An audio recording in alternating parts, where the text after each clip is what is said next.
Bem-vindo ao canal Cortes de Teologia. Aqui você encontra vídeos selecionados para agregar ainda mais conhecimento sobre a Palavra de Deus. De todas essas muitas bênçãos espirituais que Paulo fala aqui, ele vai destacar duas, que são a raiz de todas as outras. Primeira, eleição, e segundo, predestinação. Vamos ver então a primeira delas, que é a eleição, que está no verso 4, na continuidade. No verso 3 ele diz: vamos louvar a Deus porque Ele nos abençoou, passado, com toda sorte de bênção espiritual nos lugares celestiais em Cristo Jesus. E aí ele cita a primeira bênção pela qual nós devemos louvar a Deus. Verso 4: assim como nos escolheu nele antes da fundação do mundo, para sermos santos e irrepreensíveis perante Ele.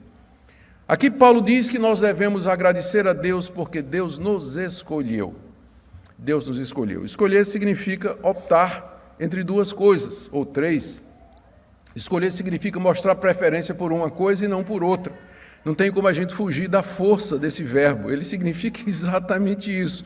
Numa escolha você sempre quer uma coisa e deixa outra. E Paulo está dizendo que foi isso que Deus fez.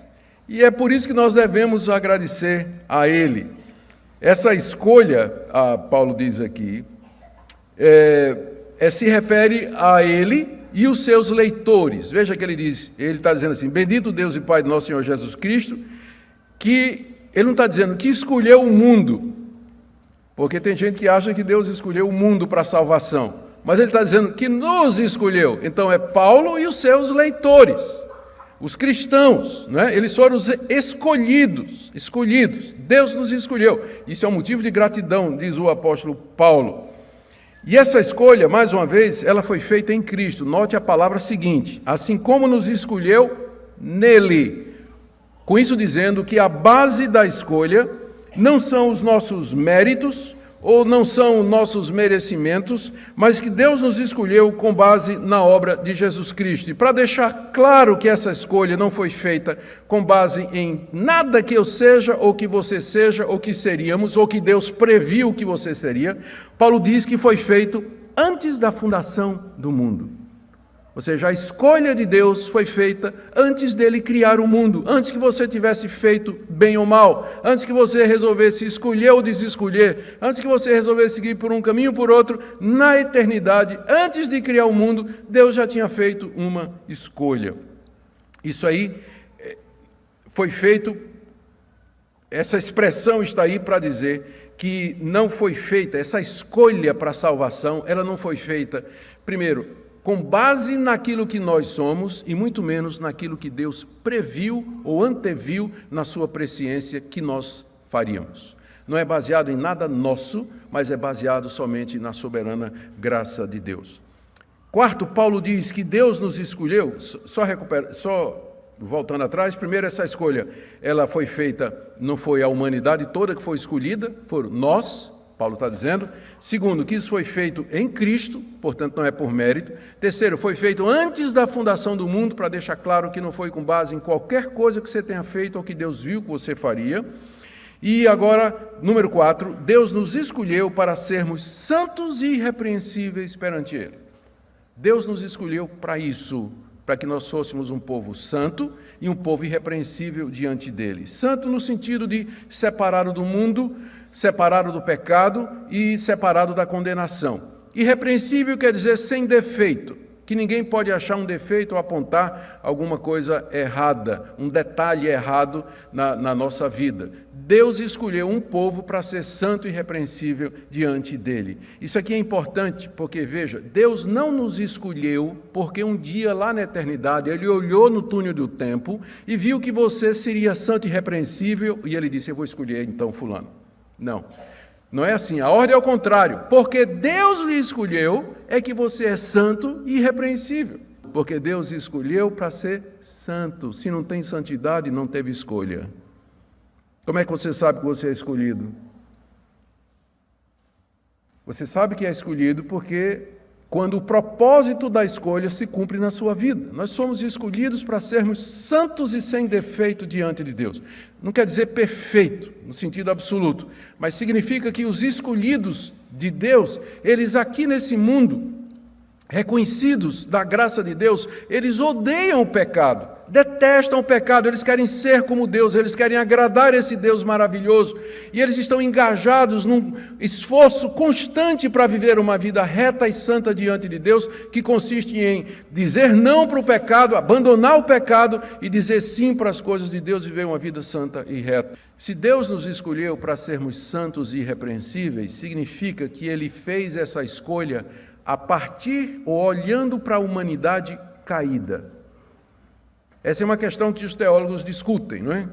Que é a questão da sequência dos decretos de Deus. E aqui para mim está muito claro que a escolha, Deus escolhe de entre uma humanidade caída, Ele olha a humanidade depois da queda, na sequência lógica dos pensamentos de Deus. A queda aconteceu, Adão caiu, a humanidade se precipitou na condenação eterna, estão caminhando para o inferno, não são santos e não são irrepreensíveis, então Deus escolhe de entre a humanidade caída aqueles que Ele quis para serem santos e irrepreensíveis. Só assim faz sentido a escolha para ser santo e irrepreensível, ou seja, Deus fez a escolha da massa corrompida da humanidade. Da massa fermentada, Deus tirou um pedaço para ser dele, para ser santo e irrepreensível. Ele olha a humanidade caída em Adão e em Cristo elege de entre essa humanidade aqueles que Ele quis para serem santos e irrepreensíveis. Por isso, aqueles que foram objetos dessa escolha de Deus, eles não têm outra alternativa a não ser fazer o que Paulo está dizendo aqui. Bendito seja o Deus e Pai de nosso Senhor Jesus Cristo. Que motivo maior para louvar a Deus e agradecer a Deus, senão esse, de que você conhece, você sabe que você faz parte desses que foram escolhidos da parte de Deus. A segunda bênção espiritual que Paulo aqui diz que nós devemos dar graças a Deus é que Deus nos predestinou. Está aí no verso 5. Aliás, ele começa no final do verso 4. E em amor nos predestinou para Ele, para a adoção de filhos, por meio de Jesus Cristo, segundo o beneplácito de sua vontade. Predestinar significa dar um destino, ordenar de antemão o destino de alguém ou definir, estabelecer de antemão alguma coisa. É isso que a palavra significa. E qual é a diferença, então, entre predestinação e escolha? Porque para muita gente, eles não conseguem ver a diferença. A escolha é aquele ato pelo qual Deus, da massa falida e caída da humanidade, Ele escolheu os que Ele quis para Ele. Predestinação é o destino que Deus vai dar a esses escolhidos. O que é que Ele vai fazer com esses que Ele escolheu? E a resposta de Paulo é: Ele nos predestinou, verso 5, para Ele. Recentemente, a Assembleia de Deus ela fez uma declaração de fé, onde ela menciona a eleição e predestinação. E não tem como não fazer, porque está claro na Bíblia. Vai fazer o que com essa passagem? Fazer de conta que ela não existe? Está falando de escolha e está falando de predestinação. Então, tem que admitir que tem. A dificuldade é só o mecanismo. Como é que Deus predestina e como é que Deus escolhe? Então, para muitos, Deus faz isso, olhando lá no futuro, vendo como as pessoas usariam seu livre-arbítrio, e Deus então escolheu e predestinou aqueles que Ele viu que livremente aceitariam a Jesus Cristo. Enquanto que outros, nós aqui, nós acreditamos exatamente o contrário. Deus só pode ver aquilo que Ele ordenou, porque fora do decreto de Deus não existe nada. A primeira posição da ideia de que a história é um ente à parte de Deus e que se desenrola fora do controle do domínio de Deus. Não existe nada que não tenha sido decretado por Deus. Deus só vê e só conhece aquilo que Ele decretou. Porque o que Ele não decretou não existe. Porque é graça, misericórdia, é amor. É amor de Deus. Em amor nos predestinou. Amor porque Ele não tinha o que fazer. Amor porque Ele fez livremente. Amor porque Ele não deixou a humanidade toda ir para o inferno. E por amor à humanidade, Ele resolveu salvar uma parte dela. Terceira coisa que Paulo diz aqui é que Deus nos predestinou para Ele. Verso 6, nos predestinou para Ele. E aqui você tem um resumo do que é a igreja. A igreja é esse povo que Deus escolheu e predestinou para Ele, ao contrário do restante da humanidade, cujo propósito não vai ser glorificar Deus, ou que não existe para glorificar Deus, mas que viveu para os seus próprios interesses, longe de Deus, a parte da vida de Deus e caminha para a condenação e o sofrimento eterno. Mas os eleitos, eles são de Deus, é o povo de Deus. Aqui está numa frase o que é a igreja. A igreja são aquelas pessoas que Deus, de entre a humanidade, escolheu e predestinou para serem dele. O povo dele, o povo peculiar dele, o povo especial dele, o povo amado dele, em quem ele derramou todas estas bênçãos espirituais que foram mencionadas já no verso 3º. É isso que a igreja é. Bom, livre-arbítrio é uma livre escolha. Mas eu achei interessante que alguém colocou esses dias na internet uma posição, veja bem, que no dicionário diz assim, uma livre escolha isenta de condição. Peraí, calma. Livre escolha isenta de condição não é a mesma coisa de livre escolha incondicional. A palavra escolher é uma palavra que nós devemos também entender a etimologia dela. Escolher vem do latim excolligere, quer dizer, tirar de uma coletânea. Por que eu estou trazendo a etimologia da palavra? Tirar de uma coletânea. Excolligere, tirar de uma coletânea. Porque o próprio fato de escolher já demonstra que, ao contrário do que alguns colocam aí, a escolha não é algo incondicional. É porque eles pegaram aquela questão de dicionário lá, né? Livre-arbítrio é o direito de escolha sem condições, isento de condições. Só que esse isento de condições que o dicionário está dizendo é o seguinte: se você escolhe porque você é obrigado a escolher aquela cor vermelha e não a azul, você não está tendo um livre-arbítrio. O livre-arbítrio é quando você se torna o juiz naquela situação. A palavra livre-arbítrio, aliás, no latim, né? Árbitro, que significa juiz, testemunha, aquele que decide entre duas situações. Então, o livre-arbítrio é quando você pode decidir entre duas situações. Não significa que você pode decidir incontestamente qualquer coisa.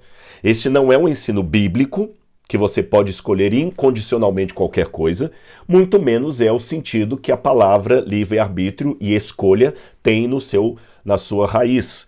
Eu vou dar um exemplo para você. O próprio fato de você entrar no supermercado e escolher se você quer comprar o sabão em pó da marca A ou B, já é uma delimitação. Você não pode comprar qualquer sabão em pó. Ali só há a marca A e B. Você precisa do sabão em pó. Então você vai escolher entre o A e o B. Somente isso. Então livre-arbítrio não significa uma escolha sem limites, que eu posso escolher qualquer coisa. Não é por aí. Aliás, as pessoas que pensam assim, falam o seguinte: o livre-arbítrio contradiz a soberania de Deus na sua vida? De jeito nenhum. Da mesma maneira, elas confundem a ideia de onipotência de Deus como significando que Deus pode fazer qualquer coisa indistintamente. Não, meus irmãos. Onipotência não significa Deus poder fazer qualquer coisa indistintamente. Por exemplo, se Deus pudesse criar uma pedra que nem ele pode carregar, Deus não seria onipotente. Deus seria ilógico, irrazoável. Perceberam? Justamente por Deus ser onipotente, tem muitas coisas que Deus não pode fazer. Por exemplo, Deus não pode pecar, Deus não pode errar, Deus não pode mentir, Deus não pode criar outro dele mesmo. Perceberam? Então tem várias coisas que a onipotência de Deus impede Deus de fazer. Então, assim como onipotência não significa a liberdade para fazer qualquer coisa indistintamente, livre-arbítrio também não significa poder fazer qualquer coisa indistintamente. O livre-arbítrio está dentro de uma delimitação lógica e bíblica. Efésios 1, verso 4, diz assim na minha tradução. Antes da fundação do mundo, Deus nos escolheu nele para sermos santos e irrepreensíveis diante dele. Então, desde a fundação do mundo, Deus nos escolheu. É interessante que essa palavra escolheu em grego, e as pessoas já deduzem assim, olha, Deus nos escolheu. Escolheu significa que ele rejeitou outros. Porque se eu tenho aqui 4 camisas, eu escolhi 2 e não quis as outras, é porque eu rejeitei as outras. Calma. Não vá tanto assim pela tradução. É curioso que a palavra que Paulo usa aqui para escolher, a palavra eklegomai. Eklegomai não significa necessariamente escolher só no sentido de rejeitar outros. Quer ver um exemplo?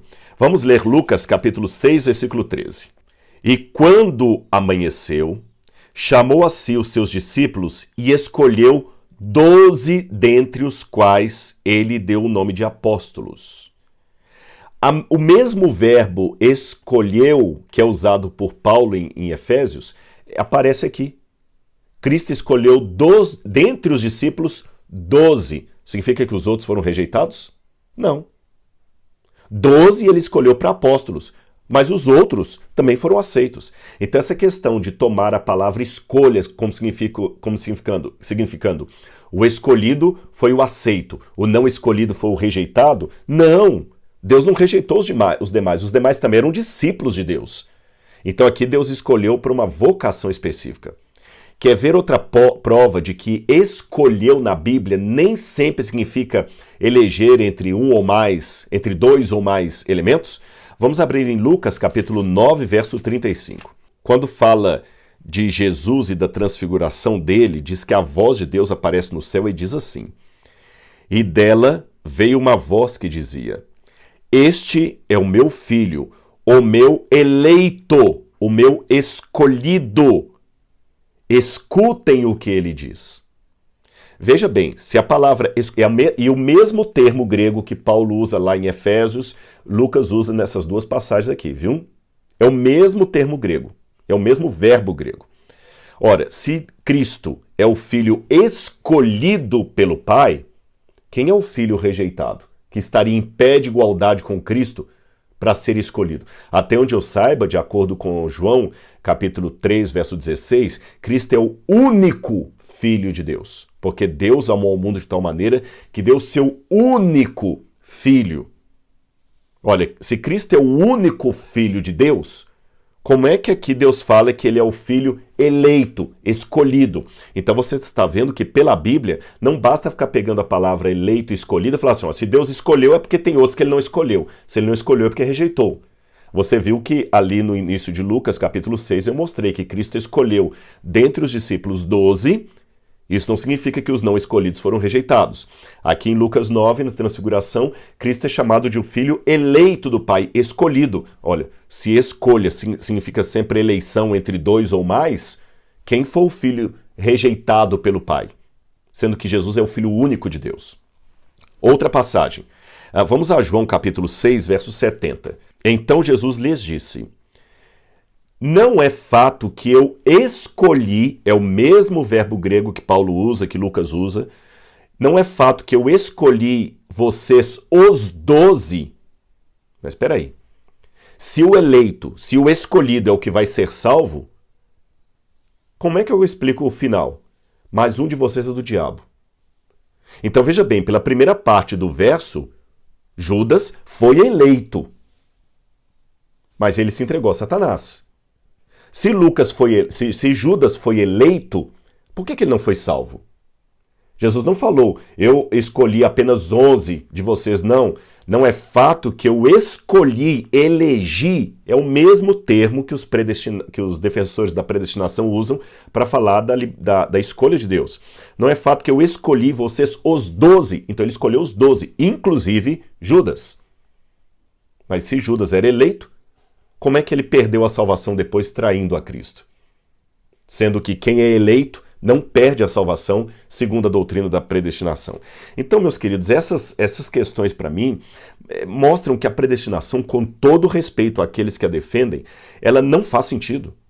E não só não faz sentido, ela também ela coloca um detalhe do caráter de Deus para mim muito perigoso, que eu vou falar no final desse vídeo. Berkouwer, isso aqui eu devo até ao Berkouwer, que eu citei para vocês. O Berkouwer diz que muitas vezes na Bíblia a eleição não se dá para escolher uns, fazendo com que outros se percam. Pelo contrário, a eleição se dá para que uns levem outros também a serem eleitos. É o caso, por exemplo, de Romanos, capítulo 11, versículos 7 a 11, que tem uma parte até que Paulo fala o seguinte: ora, eles tropeçaram para que caíssem? Não! E Paulo fala que a eleição fez isso. A eleição fez Israel cair, mas não cair para que caíssem. Para que os gentios também fossem salvos. Percebeu? Bom, vamos continuar aqui. Um outro problema. Muitas pessoas que falam da predestinação e querem defender a predestinação, eles nos acusam, a nós que seguimos um pensamento mais de acordo com Jacó Arminius, nos acusam de negar a soberania de Deus. Aliás, se você for conversar com um teólogo reformado, uma expressão que para ele é muito cara, muito preciosa, é a expressão soberania divina, que para mim também é preciosa. A diferença é que para ele a soberania divina é tão determinante que ela escolhe até quem vai se salvar, quem vai se perder. Para mim, não. A soberania divina, ela, por amor à humanidade, ela assume um ponto vulnerável. Ela pode ser rejeitada. Lembrando que, aquilo que eu falei no início, esse meu livre-arbítrio de aceitar ou rejeitar a salvação não significa uma licença para fazer qualquer coisa indistintamente. Eu só tenho duas escolhas. A Bíblia fala, hoje está o caminho que te proponho, o caminho da vida e o caminho da morte. Escolhe, pois, a vida para que vivas. Esse texto bíblico, escolhe, pois, a vida para que vivas, para mim fica sendo uma mentira de Deus, se no final das contas quem escolhe é Ele. Eis que te propõe dois caminhos. Escolhe, pois, a vida. A questão para mim é que Deus, na sua onisciência, escolheu todos para a salvação. Eu vou mostrar isso aqui na Bíblia. A vontade de Deus é que todos fossem salvos. Aí alguns vão falar assim, não, mentira sua.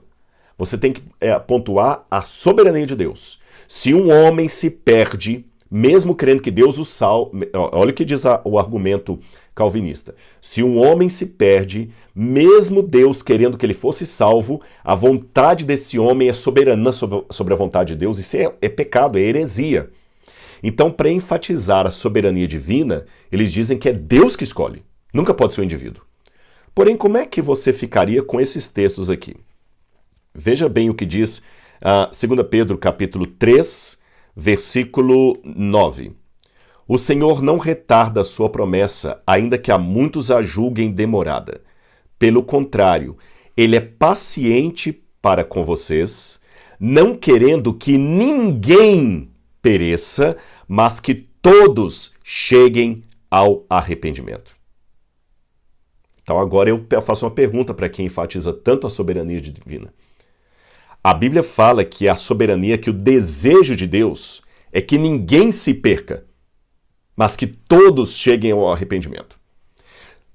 Se mesmo o defensor da teologia de Calvino admite que muitos não vão se salvar, ele está admitindo, com base em 2 Pedro capítulo 3, versículo 9, que a vontade de Deus pode ser frustrada. A soberania de Deus pode ser frustrada. Porque se a soberania de Deus fosse uma imposição goela abaixo da vontade de Deus, então ninguém se perderia. Quer ver outra passagem? 1 Timóteo capítulo 2, versículo 4. Desculpa, eu estava em Tessalonicenses, gente. 1 Timóteo 2, versículo 4. Vamos ler aqui com calma. Diz aqui, olha. Deus, eu vou ler o 3 também. Isso é bom e aceitável diante de Deus, nosso Salvador, que deseja que todos sejam salvos e cheguem ao pleno conhecimento da verdade. Tá bem? E fala que Cristo deu a si mesmo em resgate por todos. Aí é que eu começo a fazer uma pergunta sobre a soberania de Deus. Se Deus deu a Cristo em resgate por todos, e Deus deseja, de acordo com 1 Timóteo 2,4 e 2 Pedro 3, verso 9, que todos sejam salvos, então por que alguns se perdem? E se você disser que é Deus que escolhe quem vai se salvar, quem vai se perder, aí então você está dizendo que Pedro e Paulo estão mentirosos, porque eles disseram que Deus quer que todos se salvem. Mas Calvino diz que Deus quer que alguns se salvem. Eles até usam uma analogia, Deus não é obrigado a salvar a todos, e eu concordo, Deus não é obrigado a salvar a todos. E eles começam até a comparar. É como um casal que chega num orfanato e tem várias crianças órfãs ali, mas eles adotam apenas um e deixam os outros para lá. Gente, essa visão de Deus para mim é tão perigosa, tão perigosa. Além de perigosa, ela é antibíblica. Porque Paulo e Pedro deixam bem claro aqui que Deus quer que todos se salvem. Se nem todos foram salvos, então eu tenho duas explicações. Ou Deus é bipolar, porque uma hora ele quer que todos se salvem, outra hora ele quer apenas que alguns se salvem e outros não. Ou seja, é um Deus bipolar, porque o Deus de Calvino escolheu uns para serem salvos, outros não. O Deus de Pedro e Paulo quer que todos se salvem. Então, com qual dos dois eu fico? Ou é um Deus bipolar, que a hora ele navega na confissão de Westminster, embora Westminster, depois que vai fazer um credo lá sobre o arminianismo, em Westminster eles não vão tocar tanto nesse assunto, ou ele vai ficar um Deus que deseja que todos sejam salvos. Segunda conclusão disso aqui. Se Deus quer que todos sejam salvos, mas nem todos vão ser salvos, eu descubro que realmente a vontade de Deus pode ser frustrada. Esse é o paradoxo da graça. Deus é irresistível, mas ele pode ser resistido. Ele não obriga. Para mim, essa visão calvinista da soberania de Deus estaria mais para a ditadura divina do que soberania divina. Tá bom?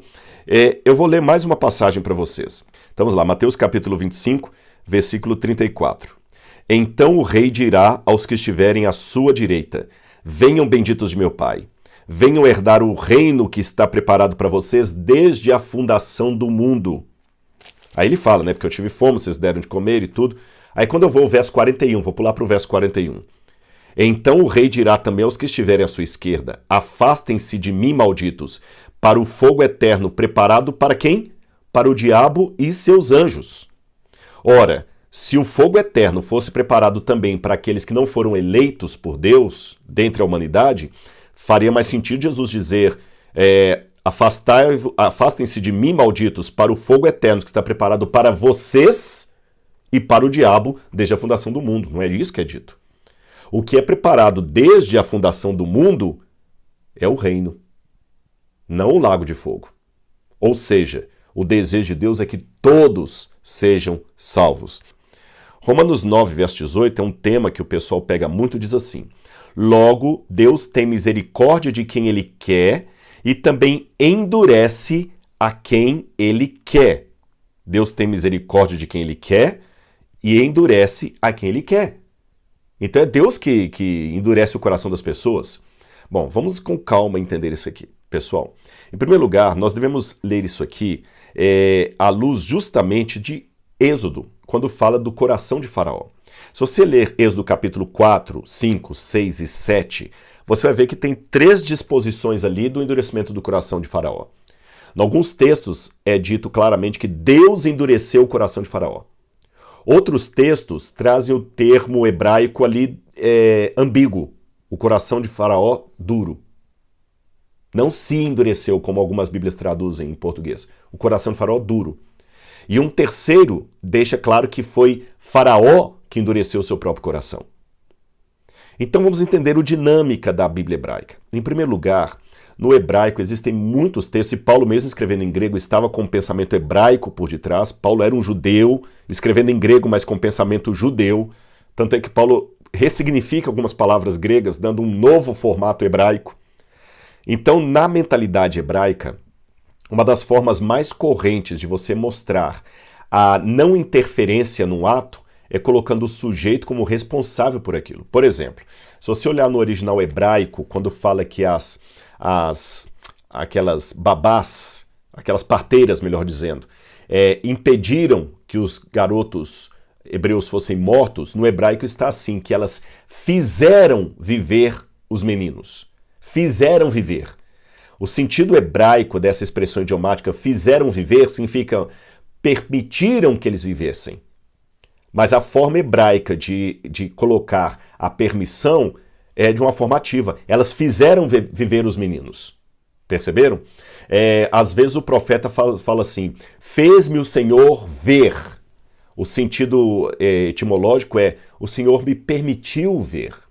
Quando Deus fala lá assim: de toda árvore que há no meio do jardim comerás, não é? Só que no hebraico está assim: de toda árvore do meio do jardim comendo comerás. Não é que Deus agora obrigou-os a comerem das árvores. Ninguém entende assim. Deus permitiu que Adão e Eva comessem das árvores, exceto da árvore proibida. Só que a forma hebraica no Gênesis de explicar que Deus permitiu que eles comessem das árvores foi comendo comereis.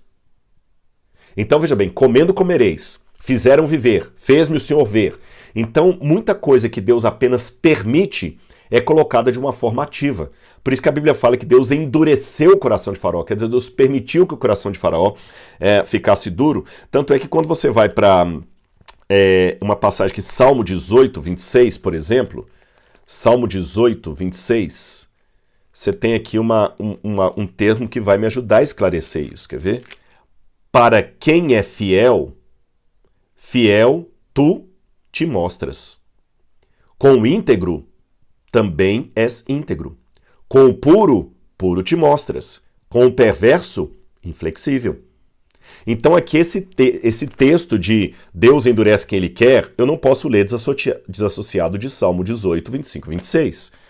Outra questão também, que alguns falam, tá, mas aqui um pouquinho antes, Paulo fala assim, eu estou lendo Romanos agora, capítulo 9, versículo 13, como está escrito, amei Jacó, porém desprezei Esaú. Esse desprezei Esaú não significa que Deus escolheu Jacó para a salvação e Esaú para a apostasia. Não, de jeito nenhum, meus irmãos. Em primeiro lugar, Paulo aqui está citando um texto de Malaquias, que foi escrito 1000 anos depois de Jacó e Esaú. E Malaquias está comparando Jacó e Esaú justamente aos edomitas e aos de Judá. É isso que Malaquias está fazendo. E Deus teve misericórdia mais de 1000 anos dos edomitas e eles não se arrependeram. Por isso que Deus os desprezou, ou seja, Paulo aqui, citando Malaquias, ambos estão fazendo uma descrição histórica dos dois meninos, não uma profecia sobre os dois. E você pode falar, tá, mas lá, quando Rebeca estava com os dois meninos, já falaram para Rebeca, você tem duas nações dentro de você. Sim, mas não significa que uma nação seria salva ou outra seria perdida, tanto é que Deus deu tempo para que os edomitas se arrependessem. Mas, Rodrigo, mas a Bíblia fala que Deus desprezou Saul. Deixa eu explicar para você. Também na forma hebraica de se falar, lembra que eu estou mostrando para você que a gente tem que entender o sentido etimológico de algumas expressões idiomáticas da Bíblia, meus queridos. A gente não pode pular isso por preguiça mental. Ah, Rodrigo fica com esse negócio de grego e hebraico, é para confundir. A gente não é para confundir. Se eu falar hoje que eu estou morto de cansaço, isso não significa que mortos se cansem. Mas daqui a 2000 anos, muita gente pode criar uma doutrina baseada na minha palavra que morto se cansa, porque assim eu me expressei, estou morto de cansado. Sem uma compreensão da expressão idiomática de hoje, dá complicação. Quando a Bíblia fala que Deus amou Jacó e se aborreceu de Esaú, ou desprezou Esaú, no sentido de amou um mais, outro menos. Só isso. Quer ver? Quando você vai para Lucas capítulo 14, verso 26, olha esse texto de Lucas, como é que ele é problemático se você ignorar a expressão da época. Lucas 14, verso 26. Olha o que diz aqui na Bíblia. Se alguém vem a mim e me ama mais do que o seu pai, ou sua mãe, ou sua mulher, ou seus filhos, e as suas irmãs, e até a sua própria vida, não pode ser meu discípulo. Muito boa essa tradução aqui na Bíblia Nova Almeida atualizada. Tá certo, só que ela fez uma tradução dinâmica. Porque no original grego não está assim. No original grego está justamente assim. Eu posso ler o grego para vocês aqui, olha. Se alguém vem a mim e não despreza seu pai, sua mãe, seus irmãos. E se você for olhar justamente, eu vou até pegar aqui o termo grego para vocês, eu tinha pego a Bíblia em grego e tinha colocado por aqui, olha, eu deixei até separado aqui, olha. Quando Deus fala o seguinte, olha, se alguém vier, é o verbo justamente misel. Misel é desprezar, odiar. Ele fala aqui, ó, tisro ergetai pros me. Se alguém vier a mim, kai u misei ton patera. Se alguém vier a mim e não odiar o seu pai, tu, o pai dele, kai te metera, e não odiar a sua mãe, kai tes ginaica, kai ten ginaica, e não odiar os seus filhos, e não odiar a própria vida. Curioso. Então quer dizer que para ir a Deus eu tenho que odiar meu pai e minha mãe, porque é isso que está escrito aqui. E o verbo misel aqui é o mesmo verbo que aparece aqui em Romanos capítulo 9, quando diz que Deus amou Jacó e desprezou Saul, ou odiou Saul. Ora, Em 1 João capítulo 4, verso 20, diz que aquele que diz eu conheço a Deus, mas odeia o seu irmão, é mentiroso. Como é que eu harmonizo agora 1 João 4, 20, que fala que eu não posso amar a Deus e odiar meu irmão? Como é que eu harmonizo isso com a ordem de Jesus em Lucas, quando ele fala o seguinte, quem vem a mim e não odeia o seu pai não é digno de mim? Estão vendo a importância de entender o texto dentro do seu contexto? Aqui o que Jesus está querendo dizer é, você ama uma coisa mais do que a outra. Esse é o sentido. Não é que Deus escolheu um para um destino e outro para outro destino. Esse texto também, é Romanos capítulo 9, versículo 22. Que diremos? Se Deus, querendo mostrar a sua ira, deu a conhecer o seu poder, suportou com muita paciência os vasos de ira, preparados para a destruição, a fim de que também desse a conhecer as riquezas das glórias nos vasos da misericórdia, que de antemão separou por sua glória. Um detalhe que muita gente esquece ao ler isso aqui é a palavra antemão, que aparece no verso 23, mas não aparece no verso 22. O que Deus escolheu de antemão foram vasos para a glória. Ele não escolheu de antemão vasos para a desonra. Olha o que diz o texto. Que diremos? Se Deus, querendo mostrar a sua ira e dar a conhecer o seu poder, suportou com muita paciência os vasos da ira, preparados para a destruição, não fala que foi Deus que os preparou para a destruição. Vasos da ira, preparados para a destruição, a fim de que também desse a conhecer a riqueza da sua glória nos vasos de misericórdia que de antemão preparou para a sua glória. Então, Deus que prepara esses vasos para a sua glória. Deus quer que todos sejam salvos, que todos cheguem ao arrependimento. Bom, meus queridos, eu poderia mostrar várias outras passagens aqui, mas eu mostrei vários textos para vocês que pelo menos justificam, porque biblicamente eu não apenas não concordo com a doutrina da predestinação, como eu a considero um ensino tremendamente perigoso, em que pese o meu respeito por aqueles que creem assim. Colocam um lado de Deus para mim muito dantesco. Eu não sei se o Pai me ama, não é? Eu não sei se o Pai me ama. Na verdade, eu não sei nem se eu estou salvo. E eu sei que alguém pode falar assim, Rodrigo, mas se Deus sabe de antemão quem vai se salvar e quem vai se perder, e mesmo assim o Espírito dele insta com todos, você cai no mesmo dilema. Não caio. Por uma razão. E com isso eu termino. Nós não podemos esquecer o que Paulo falou sobre o esvaziamento de Cristo. Ele, existindo em forma de Deus, não ficou agarrado ao fato de ser igual a Deus. Antes, a si mesmo se esvaziou, assumindo a forma de servo. Deus, na sua onipotência, em si mesmo se bastava, mas ele resolveu contar conosco. E um dos preços que a divindade pagou para a existência dos mundos criados foi pago desde o início da criação. Quando Deus aceitou a existência de seres que poderiam rejeitá-lo. Foi quando o Pai, mesmo sabendo todas as coisas, coloca em suspensão a sua onisciência para fazer uma pergunta honesta. Adão, onde você estava?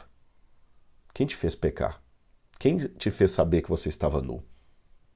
Não, Deus não é um pretender, alguém brincando. Deus não perdeu a sua onisciência, mas ele às vezes a coloca em suspensão para falar conosco.